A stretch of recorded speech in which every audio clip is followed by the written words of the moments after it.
অন্তর্বর্তী সরকারের প্রধান উপদেষ্টা প্রফেসর ড মুহাম্মদ ইউনুস জাতির উদ্দেশ্যে বিদায়ী ভাষণ দিয়েছেন। তিনি বলেছেন, রাষ্ট্রীয় দায়িত্ব ছেড়ে গেলেও নতুন বাংলাদেশ গড়ার সার্বিক দায়িত্ব আমার, আপনার, আমাদের সবার। দীর্ঘ ১৭ বছর পর একটি উৎসবমুখর, অংশগ্রহণমূলক ও শান্তিপূর্ণ জাতীয় নির্বাচন সফলভাবে সম্পন্ন করার জন্য সবাইকে ধন্যবাদ জানান প্রধান উপদেষ্টা।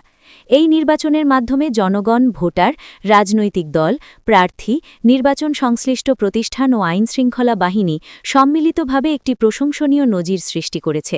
ভবিষ্যতে বাংলাদেশের নির্বাচন কেমন হওয়া উচিত, এই নির্বাচন তার একটি উৎকৃষ্ট উদাহরণ হয়ে থাকবে। সোমবার রাতে জাতির উদ্দেশ্যে দেয়া ভাষণে তিনি এসব কথা বলেন। প্রধান উপদেষ্টা বলেন, বিগত ১৮ মাস আমার উপর অর্পিত দায়িত্ব নিষ্ঠার সাথে পালন শেষে একটি নির্বাচিত সরকারের কাছে দায়িত্ব হস্তান্তরের প্রাক্কালে অন্তর্বর্তী সরকারের প্রধান উপদেষ্টা হিসেবে আজ আমি আপনাদের কাছ থেকে বিদায় নেবার জন্য উপস্থিত হয়েছি। আজ বিদায়ের দিনে ৫ই অগস্টের কথা স্মরণ করে আপনাদের কিছু কথা বলবো জানিয়ে তিনি বলেন, কি মহামুক্তির দিন ছিল সেদিনটি, সে কি আনন্দের দিন। বাংলাদেশিরা দেশে বিদেশে যে যেখানে ছিল আনন্দে চোখের পানি ফেলেছিল। দৈত্যের গ্রাস থেকে তরুণ ছাত্রছাত্রীরা দেশকে বের করে এনেছে। দেশ মুক্ত হয়েছে, কিন্তু দেশ সম্পূর্ণ অচল। অচল এই দেশটিকে কিভাবে সচল করা যাবে সেটা ছিল সবার মনে। অভ্যুত্থানের ছাত্রনেতারা ঠিক করল, দেশকে সচল করার জন্য একটি সরকার লাগবে। উল্লেখ করে ড ইউনুস বলেন, সরকার গঠন ও চালাবার জন্য তারা আমাকে খবর দিল। আমি তখন বিদেশে। আমি দায়িত্ব নিতে রাজি না। তারা জাতির প্রতি কর্তব্য পালনের কথা বলে আমাকে রাজি করালো। ১৮ মাস পর এখন আমার যাওয়ার পালা। আমি আজ আমার কাজ হতে বিদায় নিতে আপনাদের সামনে এসেছি।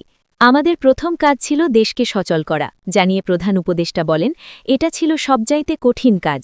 যারা দেশকে লুটেপুটে খেত তারাই দেশের এই যন্ত্র চালাত। তাদের একান্ত অনুগত লোক নিয়ে অভ্যুত্থানের সঙ্গে সঙ্গে সবাই পালিয়েছে। বড় কর্তা পালিয়েছে, মাঝারি কর্তা পালিয়েছে, অন্যরা ভোল পাল্টিয়েছে অথবা আত্মগোপনে চলে গেছে। কেউ নানাজনের সুপারিশ নিয়ে আসছে, তারা অভ্যুত্থানের গোপন সৈনিক ইত্যাদি। সরকারের ভেতরে যারা পালিয়ে যায়নি তাদের মধ্যে কাকে বিশ্বাস করবেন, কাকে করবেন না, এটি মহাসংকট হয়ে দাঁড়াল। যতই মৃতদেহের অঙ্গ-প্রত্যঙ্গহীন দেহের সন্ধান আসছিল ততই তারা চিহ্নিত হচ্ছিল। প্রধান উপদেষ্টা বলেন, সেই থেকে ১৮ মাস চলে গেছে। অবশেষে ১২ই ফেব্রুয়ারি আসল। ১.৫ যুগ পর দেশে একটি জাতীয় নির্বাচন এবং ব্যাপক সাংবিধানিক পরিবর্তনের জন্য সর্বসম্মত জুলাই সনদের উপর গণভোট অনুষ্ঠান হল। এই নির্বাচনে উৎসবমুখর পরিবেশ, দেশের সর্বত্র একটা ঈদের পরিবেশ ছিল, যা আমাদের ইতিহাসে স্মরণীয় হয়ে থাকবে। এই প্রতিদ্বন্দ্বিতামূলক নির্বাচনে যারা জয়ী হয়েছেন তাদের আমি অভিনন্দন জানাচ্ছি। যারা পরাজিত হয়েছেন তাদেরকেও আমি অভিনন্দন জানাচ্ছি। হার জিতই হল গণতন্ত্রের সৌন্দর্য। যারা জয়ী হয়েছেন তারা মোট ভোটের প্রায় অর্ধেক পেয়েছেন। যারা জয়ী হতে পারেননি তারাও এই জেনে আশ্বস্ত হবেন যে প্রায় অর্ধেক ভোটার আপনাদের উপর আস্থা রেখেছে। আগামী দিন নতুন সরকার দায়িত্ব গ্রহণ করবে, এর মাধ্যমে আমাদের ১৮ মাসের দায়িত্বের সমাপ্তি হবে। তিনি আরও বলেন, ২৪শে জুলাই মাসে বাংলাদেশের মানুষ এক অভূতপূর্ব অভ্যুত্থানের মধ্য দিয়ে তাদের মুক্তি, আকাঙ্ক্ষা ও মর্যাদার দাবি উচ্চারণ করেছিল। সেই সময় দেশ একটি গভীর রাজনৈতিক, অর্থনৈতিক, প্রাতিষ্ঠানিক ও মানবিক সংকটে নিপতিত ছিল। রাষ্ট্রযন্ত্রের উপর মানুষ আস্থা হারিয়ে ফেলেছিল। গণতন্ত্র হয়েছিল ধূলিসাৎ, ভবিষ্যৎ ছিল অনিশ্চিত। ঠিক সেই সংকটময় সময়ে আমাকে আহ্বান জানানো হয়েছিল, একটি লক্ষ্য সামনে রেখে বাংলাদেশকে আবার স্বাভাবিক জীবনে ফেরানোর জন্য ৩টি দায়িত্ব দেওয়া হয়েছিল: সংস্কার, বিচার এবং নির্বাচন। আমাদের প্রচেষ্টায় কোনো ঘাটতি ছিল না। উল্লেখ করে তিনি বলেন, আমরা মানবতাবিরোধী অপরাধ, দুর্নীতি ও অনিয়মের বিচার প্রক্রিয়াকে রাজনীতি ও প্রতিশোধের ঊর্ধ্বে রেখেছি। আমরা ভঙ্গুর প্রতিষ্ঠানগুলির প্রশাসনিক, বাণিজ্যিক, আর্থিক সংস্কারে হাত দিয়েছি, যাতে ভবিষ্যতে কোনো সরকার জনগণের ইচ্ছার বিরুদ্ধে নিজেকে স্থাপন না করতে পারে। আর সর্বোপরি আমরা একটি উৎসবমুখর, অবাধ, নিরপেক্ষ, শান্তিপূর্ণ, পরিষ্কার ও বিশ্বাসযোগ্য জাতীয় নির্বাচন আয়োজন করেছি, যার মাধ্যমে জনগণ আবার তাদের ভোটাধিকার ফিরে পেয়েছে। ড ইউনুস আরও বলেন, এই প্রক্রিয়া সফল করতে দেশের আবাল-বৃদ্ধ বনিতা সকলেই সহযোগিতা করেছেন। প্রাতিষ্ঠানিক দিক থেকে দেশের রাজনৈতিক দলসমূহ, নির্বাচন কমিশন, সকল আইনশৃঙ্খলা বাহিনী, সশস্ত্র বাহিনী, সরকারি কর্মকর্তা, কর্মচারী ও প্রশাসনের প্রতিটি স্তরের সদস্যরা আন্তরিক সহযোগিতা করেছেন। আপনাদের প্রতি আমার আন্তরিক কৃতজ্ঞতা রইল। আপনাদের ধৈর্য, পেশাদারিত্ব ও আস্থার উপর ভর করেই এই পথ চলা সম্ভব হয়েছে। আমরা দায়িত্ব গ্রহণের সময় দেশের আইনশৃঙ্খলা পরিস্থিতি ছিল অত্যন্ত ভঙ্গুর। থানাগুলো ছিল পুলিশ শূন্য। জনগণের মধ্যে আস্থার বদলে ভয় ও শঙ্কা তৈরি হয়েছিল। ধাপে ধাপে আমরা সেই অবস্থার পরিবর্তন ঘটিয়েছি। আজ পুলিশ আর মারণাস্ত্র ব্যবহার করে না, বেআইনিভাবে কাউকে তুলে নিয়ে যায় না, বন্দুকযুদ্ধের নামে হত্যা করে না। পুলিশ ও গোয়েন্দা বাহিনীর ভয়ে কাউকে ডিলিট বটন চাপতে হয় না। জনবান্ধব ও জবাবদিহিমূলক বাহিনী হিসেবে গড়ে তোলার লক্ষ্যে পুলিশ কমিশন অধ্যাদেশ 2025 প্রণয়ন করা হয়েছে।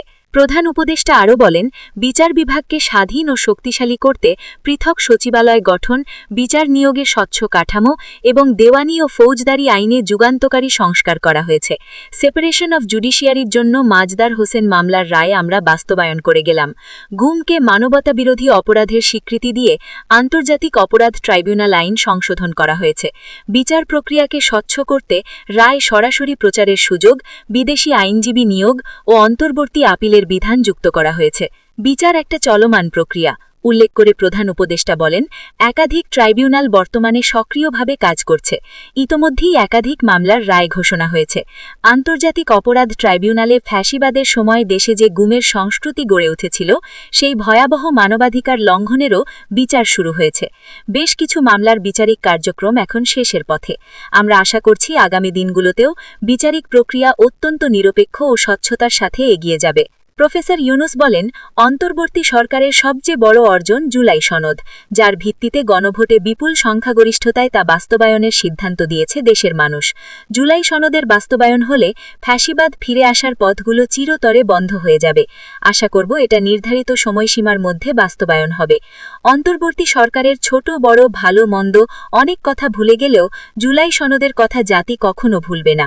এই সনদ রচনা এবং গণভোটে পাশ করানোর জন্য আমি সকল রাজনৈতিক দল, সামাজিক সংগঠন, অধিকার রক্ষা প্রতিষ্ঠান যারা অক্লান্ত পরিশ্রম করেছে, তাদের সবাইকে আজ অভিনন্দন জানাচ্ছি। তিনি বলেন, এই নির্বাচনে প্রথমবারের মতো প্রবাসীদের ভোট দেওয়ার সুযোগ সৃষ্টি করা হয়েছে।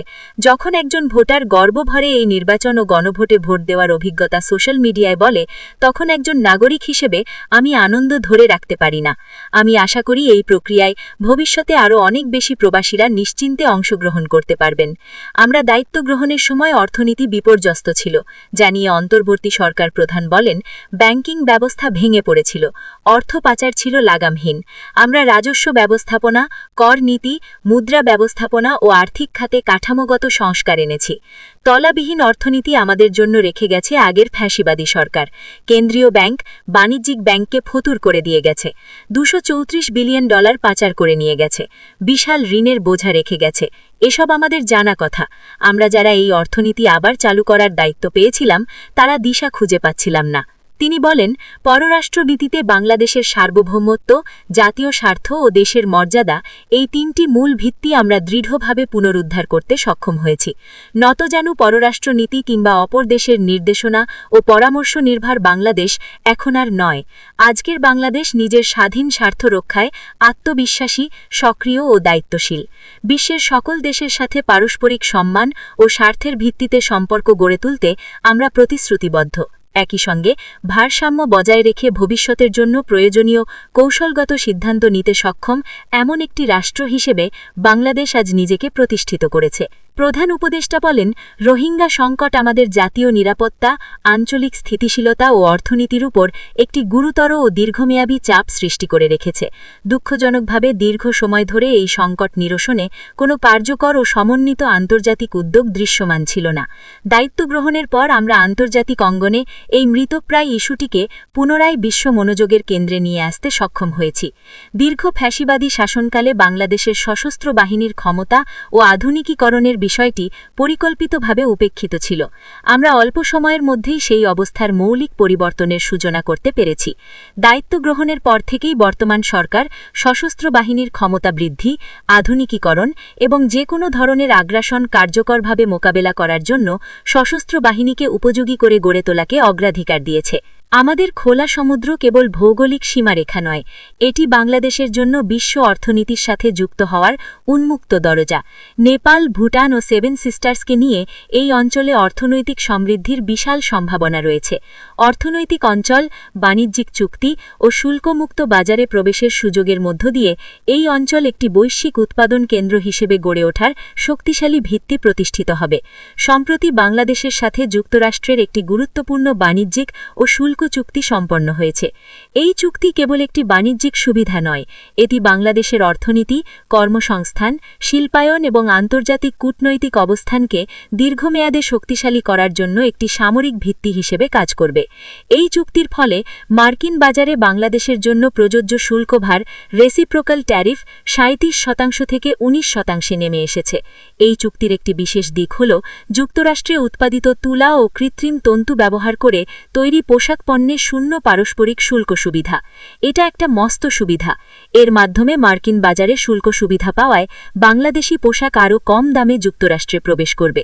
যুক্তরাষ্ট্রের তুলা ব্যবহারের ফলে আমাদের সরবরাহ শৃঙ্খল আরও বৈচিত্র্যময় ও স্থিতিশীল হবে। এটি বাংলাদেশের পোশাক শিল্পকে উচ্চ মূল্যের ও উন্নত মানের পণ্যের দিকে অগ্রসর হওয়ার সুযোগ দেবে। বাংলাদেশের অর্থনৈতিক ভবিষ্যৎ টেকসই, বৈচিত্র্য